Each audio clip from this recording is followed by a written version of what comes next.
कब तक जवानी छुपाओगी रानी करोगी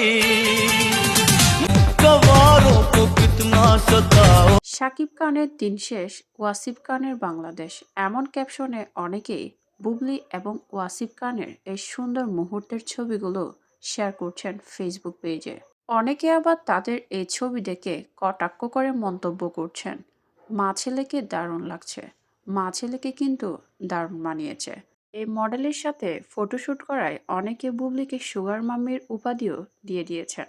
বুবলি ভাইরাল হওয়ার জন্য বৃদ্ধ থেকে কচি কাউকে ছাড়ছেন না বলে অনেকেই মন্তব্য করেন।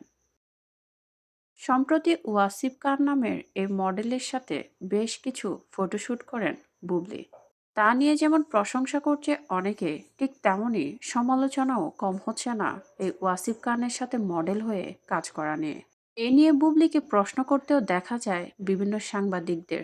বিভিন্ন সাংবাদিকরা প্রশ্ন করেন, আচ্ছা, আপনি তো আপনার বয়সের তুলনায় ছোট এক মডেলের সাথে কাজ করেছেন, বিষয়টিকে আপনি কিভাবে দেখছেন?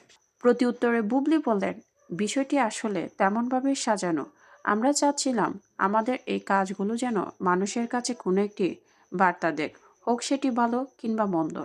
বুবলি হয়তো আকারে ইঙ্গিতে বোঝাতে চেয়েছেন তাদের প্ল্যানিং অনুযায়ী এই মডেলকে নেওয়া হয়েছিল, অর্থাৎ যে উদ্দেশ্যে এই মডেলকে নেওয়া হয়েছিল সেটিও সাকসেস হয়েছে বলে জানান বুবলি। তবে কি প্ল্যান করেই এই মডেলকে নেওয়া হয়েছিল এসব ফটোশ্যুট করানোর জন্য? তবে একটি কথা না বললেই নয়, এই মডেলের সাথে বুবলিকে বেশ মানিয়েছে। অনেকে তো এই মডেলের সাথে বুবলির সাথে জুটি হয়ে সিনেমাও দেখতে চাচ্ছেন। শাকিব খানের পরে এই জুটিকে সবচেয়ে বেশি গ্রহণ করবেন বলে জানান অনেকে। হয়তো এই ধরনের মন্তব্য অপু বিশ্বাসের ভক্তরা বুবলিকে পচাবেন বলে বলছেন। আসলে বুবলি যাই করেন সেখানে আলোচনা এবং সমালোচনা দুটিই যেন সবসময় হতেই থাকে। তো ভিউয়ার্স, আপনাদের কি মনে হয় শাকিব খানের পরে বুবলির সাথে এই মডেলকে জুটি হিসেবে ঠিক কতটা গ্রহণ করবেন মানুষ? কমেন্ট করে জানাতে পারেন।